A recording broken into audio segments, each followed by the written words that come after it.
কে কে তুমি? চিনতে পারছো না আমাকে? কে আমি? না, চিনতে পারছি না তোমাকে। কে তুমি? উত্তর দাও, বলো। তুমি কে? কে তুমি? অশরীরী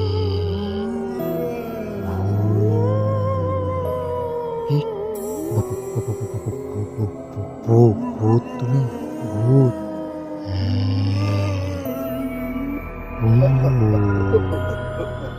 ভূতের বাড়ির ভূতের বাড়ির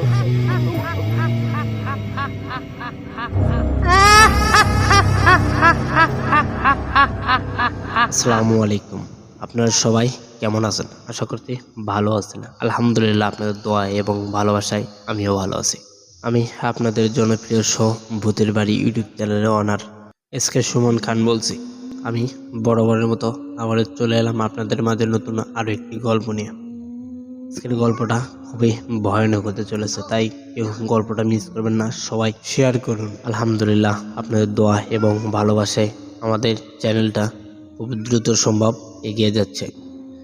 আপনারা যেরকম ভালোবাসা আমাদেরকে দিচ্ছেন, এরকম ভালোবাসা পাওয়ার যোগ্য কিনা আমরা তা বলতে পারবো না, কিন্তু আল্লাহর রহমতে আপনারা আমাদেরকে যে ভালোবাসা উপহার দিয়েছেন, আমি চেষ্টা করব আপনাদেরকে নতুন নতুন ঘটনাগুলো কালেক্ট করে আপনাদের মাঝে শেয়ার করার জন্য। আমি আর কথা বাড়াবো না, চলুন মূল ঘটনায় চলে যাই। আমাদের কাছে ঠিক যেভাবে ঘটনাটি পাঠিয়েছে আমি ঠিক ওইভাবেই আপনাদের মাঝে প্রকাশ করার চেষ্টা করব ইনশাআল্লাহ। আসসালামু আলাইকুম সুমন ভাই, আপনি কেমন আছেন? আশা করছি ভালো আছেন। আলহামদুলিল্লাহ, আপনাদের দোয়া এবং ভালোবাসায় আমিও ভালো আছি। আজকে আমার বড় ভাইয়ের সঙ্গে ঘটে যাওয়া ভয়ঙ্কর একটি ঘটনা আপনাদের মাঝে শেয়ার করব। আমার নাম আল আমিন, আমার বাড়ি রাজশাহী। আমি 8ম শ্রেণীর ছাত্র। একদিন আমার বড় ভাইয়ের সঙ্গে বেড়াতে গেছিলাম। বেড়াতে যেয়ে ওখান থেকে আস্তে আস্তে রাত প্রায় 12টা মতো বাজে। সেই মুহূর্তে আমাদের সামনে একটি জঙ্গল পড়ে। জঙ্গলের ভিতর দিয়ে আমরা দুইজন হেঁটে আসতেছি আর গল্প করতেছি। হঠাৎ করে আমার বড় ভাইয়ের চোখের সামনে একটি কুকুর পড়ে। কুকুরটা দেখতে অনেকটাই কালো ছিল। কুকুরটাকে আমার বড় ভাই অনেক তাড়ানোর চেষ্টা করে, কিন্তু কুকুরটা ওখান থেকে এক পাও নড়ে না। আমার বড় ভাই শেষ পর্যন্ত ওখান থেকে একটি লাঠি নিয়ে কুকুরটাকে তাড়া করে। কুকুরটা তো কিছুক্ষণের জন্য হলেও ওখান থেকে চলে যায়। আমি এবং আমার বড় ভাই আমরা দুইজনে আবারও হাঁটতে লাগলাম। আরও কিছু দূর যাওয়ার পরে আবারও সেই কুকুরটা আমার বড় ভাইয়ের সামনে পড়ে। আবারও আমার বড় ভাই কুকুরটাকে তাড়িয়ে দেয়। এরকম আরও 2 থেকে 3 বার হলো। তারপরে আবারও কুকুরটা আমাদের সামনে এসে পড়ে। তখন আমার বড় ভাই রাগটি সহ্য করতে না পেরে কুকুরটাকে একটি বাড়ি মারে। বাড়ি মারার সঙ্গে সঙ্গে কুকুরটা ওখান থেকে দৌড়িয়ে পালায়। পালিয়ে যাওয়ার পরে আমরা ওখান থেকে হাঁটতে লাগলাম। হাঁটতে হাঁটতে আমাদের বাড়িতে চলে এলাম। আসার পরে আমার বড় ভাই আমাকে বলল, এখন যে ঘুমিয়ে পড়, আমিও ঘুমাবো। তাই বলে আমার বড় ভাই ওখান থেকে চলে যায়। আমিও ওখানে আর দেরি করলাম না, আমিও আমার ঘরে চলে গেলাম, যে শুয়ে পড়লাম। শুয়ে থাকতে থাকতে এক সময় ঘুমিয়ে পড়লাম। পরের দিন সকালে ঘুম থেকে উঠে দেখি আমার বড় ভাই ঘরে নেই। আমি তো রীতিমতো অবাক হয়ে গেছি, কারণ আমার বড় ভাই এত সকালবেলা কোথাও যায় না। আমি আমার বড় ভাইকে ডাকতে লাগলাম, কিন্তু আমার বড় ভাইয়ের কোনো সাড়া শব্দ পাই না। আশেপাশে বাড়িতে খোঁজ খবর নিয়ে দেখি সেখানেও নেই। আমার কীরকম জানি একটা সন্দেহ লাগলো। আমি আবারও ডাকতে ডাকতে সেই জঙ্গল বিলে চলে গেলাম। জঙ্গলের ভিতর ঢোকার পরে আমার একটা জিনিস মাথায় ঘোরপাক খেতে লাগলো। সেই জিনিসটা গতকাল যে কুকুরটাকে আমার বড় ভাই মেরেছিল সেই কুকুরটা তো পালিয়েছে, আর এই কুকুরটা এরকম ব্যবহার কেন করলো? আমি সেই বিষয়টা ভাবতে লাগলাম। ভাবতে ভাবতে একটি গাছের নিচে যেয়ে দাঁড়িয়ে পড়ি, আর হঠাৎ করে আমার চোখ পড়ে সেই গাছের ডালে। গাছের ডালে দেখি আমার বড় ভাই ওখানে শুয়ে আছে। আমি বিষয়টা দেখে তো হতভম্ব হয়ে চেয়ে আছি যে আমার বড় ভাই এই গাছের ডালে কিভাবে এলো। আমি আমার ভাইকে ডাকতে লাগলাম, কিন্তু আমার কোনো কথাই আমার ভাই শুনতে পায় না। আমিও ওখানে আর দেরি করলাম না, খুবই দ্রুত সম্ভব গাছে উঠে পড়লাম। উঠে আমার ভাইকে ধাক্কা দিয়ে ডাকতে লাগলাম। 3 থেকে 4 বার ডাক দেওয়ার পরে আমার বড় ভাই যেন ঘুম থেকে উঠল। উঠে আমারে বলে, এত সকালে কেন ডাকিস? আমি বললাম, একবার নিচের দিকে তাকাও, তাহলে বুঝতে পারবে কেন ডাকি। আর বড় ভাই নিচের দিকে তাকিয়ে দেখে সে শূন্যে বসে আছে। আমি আমার বড় ভাইকে বললাম যে, তুমি গাছের ডালে কেমন করে এলে? আমার ভাই আমাকে প্রশ্নের উত্তরে বলল, আমি জানি না, আমি তো বিছানায় ঘুমিয়েছিলাম। আমার আর বুঝতে বাকি রইল না কালকের ওই ঘটনাটা। ওই কুকুরটা কোনো কুকুর ছিল না, ওই কুকুরটা হয়তো বা কোনো জিন বা আত্মা হতে পারে। আর আমার বড় ভাইয়ের সঙ্গে এই ঘটনাটা ঘটেছে কারণ কালকে রাত্রে সে কুকুরটাকে খুবই নৃশংসভাবে মেরেছিল, অথবা তার রাগ আমার বড় ভাইয়ের উপরে ঝেড়েছে। আমি ওখানে আর দেরি করলাম না, সোজা গাছ থেকে নেমে এলাম। আমার পিছন পিছনে আমার বড় ভাই গাছ থেকে নেমে এলো। এসে আমরা বাড়িতে চলে গেলাম। আমার ভাই সেদিন আর কাজে গেল না, আমিও আর কোথাও গেলাম না। সেদিন আমরা দুজনে বাড়িতে থাকলাম। আবার ঠিক মাগরিবের আজান দিয়ে দিল। তার একটু পরে আবারও সেই কুকুর আমার বাড়ির আশেপাশ দিয়ে ঘুরপাক খেতে লাগলো। আমি তো রীতিমতো ভয়ে কুকুরটার দিকে তাকিয়ে আছি। কুকুরটা আমাকে যেন দেখেও না দেখার ভান করে, কিন্তু আমার বড় ভাই যখনই জানলার পাশে আসে তখনই কুকুরটা আমার বড় ভাইয়ের দিকে তাকিয়ে থাকে। আমি এসব দেখতে দেখতে আমার চোখে প্রচণ্ড ঘুম চলে আসে। আমিও আর দেরি করি না, যে বিছানায় শুয়ে পড়লাম। একটু পরে ঘুমিয়ে পড়লাম। কিন্তু আমার বড় ভাইয়ের সঙ্গে যে ঘটনাগুলো সেদিন রাত্রে ঘটে গিয়েছে সেগুলা প্রথমে আমাকে কিছুই বলেনি। পরের দিন সকালবেলা ঘুম থেকে ওঠার পরে দেখি আমার বড় ভাই সারা রাত ঘুমায়নি। চোখের দিকে তাকিয়ে দেখলাম চোখ দুটা লাল টকটকে হয়ে আছে। আমি আমার বড় ভাইকে কৌতূহলবশত জিজ্ঞেস করলাম, কি ব্যাপার, তোমার চোখটা লাল কেন? আমার বড় ভাই আমার কোনো প্রশ্নের উত্তর না দিয়ে ওখান থেকে চলে যায়, যে তার ঘরে যেয়ে শুয়ে পড়ে। একটু পরে আমি আমার বড় ভাইকে ডাকতে গেলাম, যে দেখি আমার ভাই ঘুমিয়ে পড়েছে। আমি তাকে আর ডাকি না, আজকের মতো আমাকে আমার কাজটুকু করতে হবে। আমিও ওখানে আর দেরি না করে যে রান্নাঘরে যে রান্না বসে রান্না শেষ হলে আমি আমার বড় ভাইকে ডাক দিই। আমার ভাই ঘুম থেকে উঠে ব্রাশ করে আমাকে বলে, কি রান্না করছিস? আমি আমার ভাইকে বললাম যে ছোট মাছ দিয়ে আলু বাগুন দিয়ে রান্না করছি। আমার ভাই আমাকে বলল, আচ্ছা ঠিক আছে, যে খাবার বার, আমি খাবার খাবো। আমিও ওখানে আর দেরি করলাম না, যে খাবার বেড়ে দিলাম। আমার বড় ভাই এসে খাবার খেয়ে ওখান থেকে চলে গেল। আমি তো রীতিমতো অবাক হয়ে আমার ভাইয়ের দিকে তাকিয়ে আছি, যে আমার ভাই কখনো আমাকে খাবার রান্না করতেও বলেনি, বা কখনো বলেনি তুই একটু আমাকে খাবার বেড়ে দে। প্রত্যেকদিন সে খাবার বেড়ে আমাকে দিত, আমি তা খেতাম। আজকের আচরণটা যেন অন্যরকম। আমি ভাবলাম হয়তোবা শরীর খারাপ, তার কারণে এই আচরণটা করতেছে। কিন্তু আমার ভাবনা যে এত বড় ভুল হতে পারে আমি নিজে ভাবতেও পারিনি। কিছুক্ষণ পরে আমার বড় ভাই আবার বাড়িতে চলে আসে। আমি আমার ভাইকে কৌতূহলবশত জিজ্ঞেস করলাম যে গতকাল রাতে কি হয়েছিল। আমার ভাই আমাকে তো কিছুই প্রথমে বলতে চায় না। আমি জোর করার পরে সে সব ঘটনাগুলো খুলে বলে। সে রাত্রেবেলা অনেক কিছু ঘটে গিয়েছিল। আমি এসব আর এত গল্পতে বলবো না, কারণ আমার হাতেও সময় খুবই কম, এই কারণে সব ঘটনা বলতে পারতেছি না। দয়া করে ভাই আপনারা সবাই আমাকে ক্ষমার দৃষ্টিতে দেখবেন।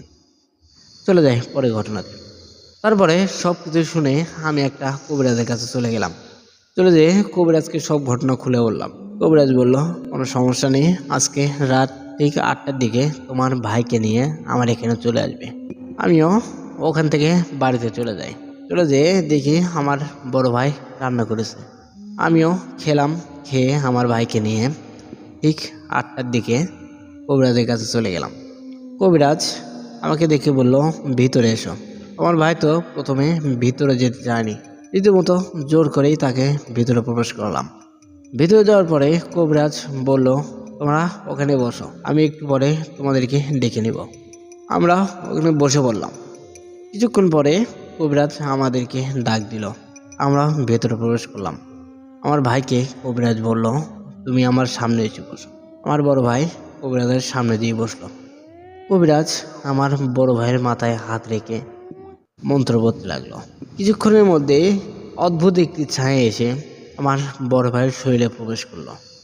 প্রবেশ করার সঙ্গে সঙ্গে আমার বড় ভাই ভাঙা একটি কণ্ঠে কবিরাজকে বলতে লাগলো, রে, এত রাত্রে আমাকে কেন ডেকেছিস? কবিরাজ বলল, এত রাত কই পেলি? কেবল তো 8টা বাজে। আমার বড় ভাইয়ের শরীর থেকে সেই লোকটি আবারও ভাঙা কণ্ঠে বলল, 8টা খুব একটা কমও না, 8টা অনেক রাত হয়েছে, কেন ডেকেছিস আমাকে সেটা বল। কবিরাজ তাকে জিজ্ঞেস করলো, তুই এদের পিছনে কেন লেগে আছিস? এনারা তোর কি ক্ষতি করেছে যে তুই এনাদের পিছু ছাড়তে দিস না? কি সমস্যা কি তোদের যে তোরা বারবার এনাদেরকে বিরক্ত করতেছিস? তাই বলে কবিরাজ একটি ফোঁ দিল আমার বড় ভাইয়ের মাথায়। ফোঁ দেওয়ার সঙ্গে সঙ্গে আমার বড় ভাইয়ের ভিতর থেকে সেই জিনটা আবারও ভাঙা কণ্ঠে বলে উঠল, এই কবিরাজ, তুই ফোঁ দেওয়া বন্ধ কর। এতক্ষণ অনেক তোর নাটক সহ্য করেছি, আর কিন্তু সহ্য করব না। তাই বলেই সেই জিনটা কবিরাজের বুকে একটি লাথি মারে। লাথি খেয়ে কবিরাজটি কিছু দূরে যেয়ে পড়ে। কবিরাজ ওখান থেকে উঠে এসে হাতে একটি ব্যাত নেয়। ব্যাত নিয়ে আমার বড় ভাইয়ের পিঠে আঘাত করতে লাগলো। আঘাত করার সঙ্গে সঙ্গে সেই জিনটি ভয়ানকভাবে চিৎকার দিয়ে ওঠে, যেন চিৎকারের শব্দে পুরো অঞ্চলটা কেঁপে উঠতেছে। কিন্তু আশেপাশে তেমন কেউ শুনতে পায় না চিৎকার। শুধু আমরা 3জন বাদে অন্য কোনো লোক জিনটির চিৎকার শুনতে পায় না। আমি তো ঘরের এক কোনায় যে দাঁড়িয়ে আছি। কবিরাজ ব্যাট দিয়ে আঘাত করতে করতে একটু পরে জিনটিকে আবারও বলে, তুই এদের পিছু ছাড়বি কিনা তাই বল। জিনটি ভাঙা কণ্ঠে আবারও বলে, না, আমি এদের পিছু কখনোই ছাড়বো না, কারণ এই ছেলেটা আমাকে লাঠি দিয়ে 1বার নয় 2বার নয় 4 থেকে 5 বার আঘাত করেছে। আমি তো এদের পিছু কখনোই ছাড়বো না। আমি ভাগত বলে এই ছেলেকে মেরে ফেলবো। সঙ্গে সঙ্গে কবিরাজ জিনটির গলাটি চেপে ধরে। চেপে ধরার সঙ্গে সঙ্গে জিনটি আমার বড় ভাইয়ের শুল থেকে বের হয়ে যায়। বের হয়ে কবিরাজের বাম হাতে তার আঙ্গুলের কাছে এসে দাঁড়ায়। কবিরাজ আঙ্গুল যেদিকে নেয় জিনটি ঠিক সেদিকে যায়। আমি মনে করেছি কবিরাজটি জিনটিকে বশ করে নিয়েছে, কিন্তু আমার ভাবনাকে ভুল প্রমাণ করে কবিরাজ সেই জিনটিকে বলে, বল তুই এদের পিছ ছাড়বি কি না? জিনটি বলে, না, আমি এদের পিছ কখনোই ছাড়বো না। তখনই কবিরাজটি সেই জিনটিকে একটি বোতলে বন্দি করে নেয়। আমি কিছুক্ষণের জন্য হলেও ভেবে নিয়েছিলাম যে হয়তোবা আমরা এই ভয়ঙ্কর খেলা থেকে মুক্তি পেয়েছি, কিন্তু আমার ভাবনা যে আবারও এত বড় ভুল হবে আমি সেটা ভাবতে পারিনি। তারপরে কবিরাজ আমাদেরকে বলল, আর ইনশাল্লাহ সমস্যা হবে না, তোমরা বাড়িতে চলে যাও। আমি কবিরাজকে তার হাদিয়া দিয়ে আমার বড় ভাইকে নিয়ে আমাদের বাড়িতে চলে যাই। সেই রাতটা অনেক ভালোই কেটেছে, কিন্তু আবারও পরের দিন রাত্রে থেকে শুরু হয় আবারও সেই ভয়ঙ্কর খেলা। কখনো বা আমার বড় ভাই খুবই অদ্ভুতভাবে চিৎকার করতে থাকে, আবার কখনো বা আমার বড় ভাই কাউকে ডাকতে থাকে। আমি বিষয়গুলো অনেক গভীরভাবে লক্ষ্য করি। আমার বড় ভাই বারবার পশ্চিম দিকে ইশারা করে কিছু একটা দেখানোর চেষ্টা করে। আমি আমার বড় ভাইয়ের কাছে চলে গেলাম। যে আমার বড় ভাই যেদিকে ইশারা করে আমি ঠিক সেদিকে তাকিয়ে আছি, যে হয়তোবা কোনো কিছু আমার চোখে পড়তে পারে। হ্যাঁ, যেমন কথা তেমন কাজ। আমার চোখের সামনে একটি সাদা কাপড় পরা কোনো একটা লোক দাঁড়িয়েছিল। আমি লোকটিকে অনেক ডাকার চেষ্টা করি, কিন্তু তাকে ডাকতে পারি না। কেন জানি না, আমার মুখ থেকে কথা বের হচ্ছে না। আমার কথা মনে হয় আমার ভিতরে জমা হয়ে আছে। আমি প্রকাশ করার চেষ্টা করি, কিন্তু প্রকাশ করতে পারি না। আমি আবারও সেই কবিরাজের কাছে ফোন দিই, কিন্তু কবিরাজটি ফোন তোলে না। আমি মনে করলাম হয়তোবা কোনো এক কারণে কবিরাজ ফোন তুলতেছে না। এমনও হতে পারে কবিরাজ কোনো কাজে বিজি আছে। সেই রাতটি আবারও সারা রাত খুবই ভয়ঙ্করভাবে আমাদের দুইজনের সঙ্গে খেলা খেলে সেই জিনগুলো। এত ভয়ঙ্কর খেলা যে মেতে উঠবে আমরা এটা ভাবতেও পারিনি। পরের দিন সকালবেলা সেই কবিরাজের কাছে চলে যায়। যে জিনিসটা প্রথমেই আমার চোখে পড়ে সেটা দেখার জন্য আমি মোটেও প্রস্তুত ছিলাম না। সেই কবিরাজটি আর দুনিয়াতে নেই। আমারও বুঝতে বাকি রইল না সেই জিনদের কথা, অথবা সেই জিনেরা সেই কবিরাজটিকে মেরে ফেলেছে। আমি নিজেকে অনেক দুঃখী ভাবলাম। আমার সঙ্গে একটি কবিরাজ ছিল, সেও আর বেঁচে নেই। আমার বড় ভাই, সে তো এখন মেন্টালের মতো। তাকে কোনো কথা বললে বুঝতে পারে না, সব সময় শুধু চিৎকার করতে থাকে। আমি আবারও কোনো এক কবিরাজের খোঁজে বের হলাম, হয়তোবা কোনো কবিরাজকে পেয়ে যাব সে আশায়। খুঁজতে খুঁজতে প্রায় বিকালবেলা আমাকে একজন একটি কবিরাজের ঠিকানা দেয়। আমিও আমার বড় ভাইকে নিয়ে সঙ্গে সঙ্গে সেই কবিরাজের সঙ্গে দেখা করতে চলে যাই। কবিরাজটির সঙ্গে দেখা করি, কবিরাজকে সব ঘটনা খুলে বলি। কবিরাজ সব ঘটনা শোনার পরে বলল, ঠিক আছে, তোমরা 1 ঘন্টা পর আমার সঙ্গে দেখা করো। আমিও আর দেরি করি না, 1 ঘন্টা পরে সেই কবিরাজের সঙ্গে আবারও দেখা করি। কবিরাজ আমার ভাইকে নিয়ে একটি কক্ষে চলে যায়। আমাকে বাইরে থাকতে বলল, আমাকে আর ভিতরে নিল না। সেখানে কবিরাজের সঙ্গে আমার ভাইয়ের কী কথোপকথন হয় আমি সেটা শুনতে পারি না। আমার বড় ভাই একটু পরে বাইরে চলে এলো। কবিরাজও পিছন পিছনে বেরিয়ে এলো। এসে আমাকে বলল যে তোমার ভাই সেই কুকুরটাকে মেরে মোটেও ভালো কাজ করেনি, কিন্তু তার থেকে বড় খারাপ কাজ করেছে যে আরেকটি কবিরাজ যে সেই জিনটাকে বন্দি করেছে, সে সাধারণ কোনো জিন না, সে জিনেদের সর্দার। তাকে বন্দি করার কারণে অন্যান্য জিনেরা তোমাদের উপর খুবই ক্ষিপ্ত হয়ে আছে, যখন তখন ভাগত তুলে তোমাদেরকে মেরে ফেলতে পারে। আমি কবিরাজকে বললাম, তাইলে আমাকে একটু সাহায্য করেন, আমরা যেন এই বিপদ থেকে মুক্তি পাই, তার কোনো একটা পথ দেখান। কবিরাজ আমাকে বলল, সমস্যা নেই, তুমি সেই কবিরাজের বাড়িতে যাবে, যে সেই বোতলটা খুঁজে বের করবে, বের করে আমার এখানে নিয়ে আসবে, তারপরে যা হয় আমি দেখে নেব। আমিও সেখানে আর দেরি করি না, সোজা চলে গেলাম ওই কবিরাজের বাড়িতে। কবিরাজের বাড়িতে তন্নতন্নভাবে খুঁজি, ওখানে আমি 3টা বোতল পাই। 3টার ভিতরে কোনটাতে সেই জিনের সর্দার বন্দী হয়ে আছে আমি সেটা জানি না। আমি 3টাই বোতলই নিয়ে সেই কবিরাজের কাছে চলে আসি। কবিরাজ সেই 3টার ভিতরে একটি বোতলটা বেছে নেয়, নিয়ে সেটাকে খুলে দেয়। খুলে দিয়ে কবিরাজটি সেই জিনের সর্দারের কাছে ক্ষমা চায়। জিনের সর্দার বলে, আমি ওদেরকে কখনো ক্ষমা করব না। আমি বললাম, প্লিজ আমাকে ক্ষমা করে দিন, আমার ভাইকেও ক্ষমা করে দিন। আমার ভাই বুঝতে পারেনি, না বুঝে একটি ভুল করে ফেলেছে, দয়া করে আমাদেরকে ক্ষমা করে দিন। জিনটি ভাঙা কণ্ঠে আবারও বলে উঠল, ভুল, এই ভুলের কখনো ক্ষমা হয় না। তোরা কখনো ক্ষমা পাবি না, তোর ভাইকে তো মরতেই হবে। আমি জিনকে অনেক রিকোয়েস্ট করলাম, কিন্তু জিনটি আমার কোনো কথাই শোনে না। ওখান থেকে দৌড়ে এসে আমার বড় ভাইয়ের বুকের ভিতরে হাত ঢুকিয়ে দেয়, ঢুকিয়ে দিয়ে আমার ভাইয়ের বুক থেকে কলিজাটা ছিঁড়ে বের করে নিয়ে আসে।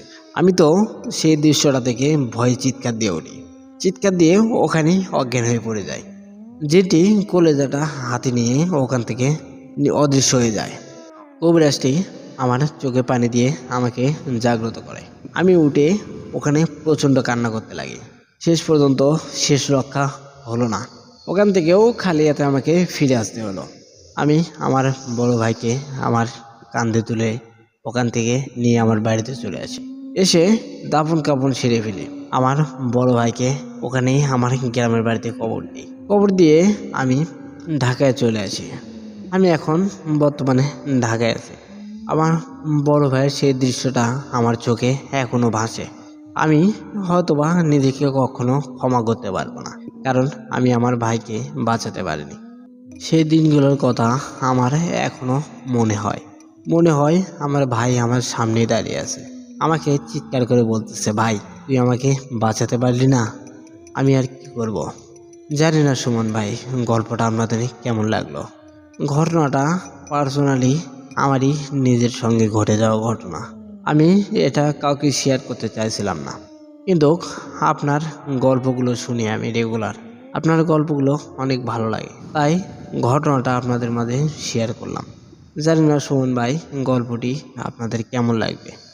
হয়তোবা ভালো লাগতে পারে বা ভালো নাও লাগতে পারে, কিন্তু আসলে ঘটনা তো আমার নিজেরই। আমি এই ঘটনাটা আপনাকে লিখতে যেয়ে আমার চোখের পানি আর ধরে রাখতে পারলাম না।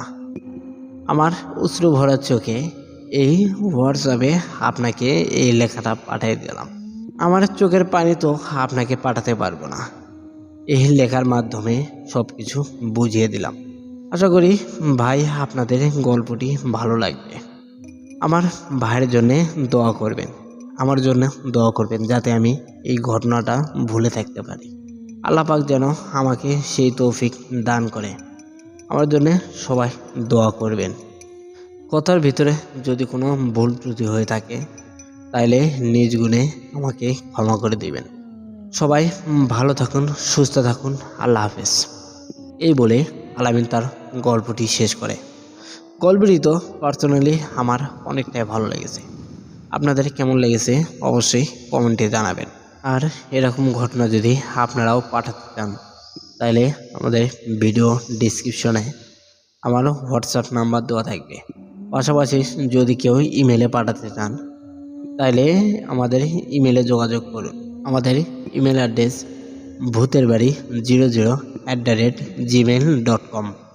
আমাদের জিমেলে আপনার সাথে ঘটে যাওয়া ঘটনাগুলো পাঠাতে পারেন। আমরা সব সময় আপনাদের কাছ থেকে ঘটনাগুলো কালেক্ট করে আমাদের ভূতের বাড়ি ইউটিউব চ্যানেলে আপলোড করার চেষ্টা করি।